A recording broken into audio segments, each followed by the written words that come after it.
और आप पूरे देश के लिए बहुत ही प्राउड हैं और सबसे बड़ी बात आप रोल मॉडल हैं और आपने इतनी कम उम्र में इतनी अच्छी सफलता पाई। लेकिन आपकी जर्नी जो है वो बड़ी चैलेंजिंग थी क्योंकि ये आपका थर्ड अटेम्प्ट था और इंसान को फेलियर को फेस करना बड़ा मुश्किल होता है। तो सबसे पहले मुझे बताइए जब ये खबर आई तो आपका रिएक्शन क्या था?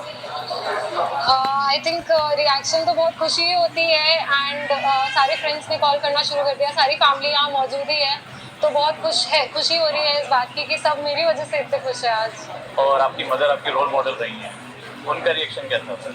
मॉम तो बहुत खुश है and more than me she has also worked hard in this journey.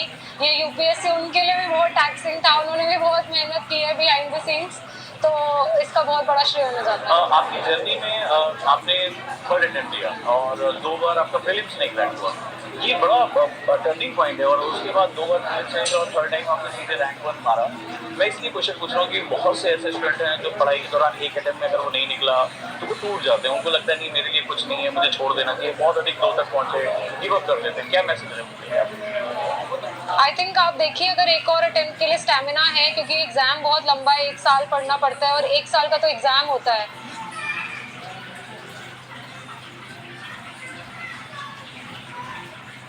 तो कम से कम 2 साल का स्टेमिना अगर आप में है और अगर आपने अपनी गलतियां आइडेंटिफाई कर ली हैं जिस पे आप काम कर सकते हैं, मुझे ऐसा लगा था कि I can do this, so and I wanted to do it, तो विलिंगनेस थी, एबिलिटी थी, तो फिर रुकने का तो कोई सवाल नहीं था। I work hard and I went for my third attempt. जब हम आईएएस के लिए सोचते हैं तो सबसे बड़ा एक मोटिवेटिंग फैक्टर होता है कि मुझे आईएएस क्यों बनना है, आपका फैक्टर क्या था? I think I grow up in an air force family, तो वो जो सेंस ऑफ ड्यूटी होती है, एक सेंस ऑफ सर्विस होता है कि I am serving my country, मेरे लिए वही सबसे बड़ी बात थी बचपन से।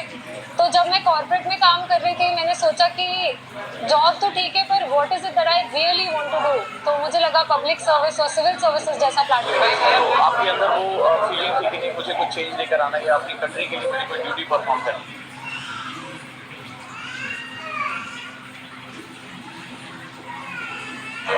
यस बिल्कुल।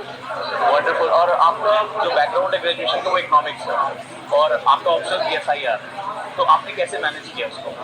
आई थिंक PSIR मुझे बहुत ही दिलचस्प सब्जेक्ट लगा था एंड ग्रेजुएशन में मेरा इलेक्टिव रह चुका था, तो इसीलिए मुझे थोड़ा आइडिया था। फिर मैंने मटेरियल देखा और मुझे लगा this is somewhere I can do well, मेरी राइटिंग स्किल्स मैं यूज़ कर सकती हूँ यहाँ पे, और इंटरनेशनल रिलेशंस जैसे कंटेम्प्रेरी सब्जेक्ट को मैं हैंडल कर सकती हूँ, इसलिए मैंने। और आंसर राइटिंग में कैसे फोकस किया आपने?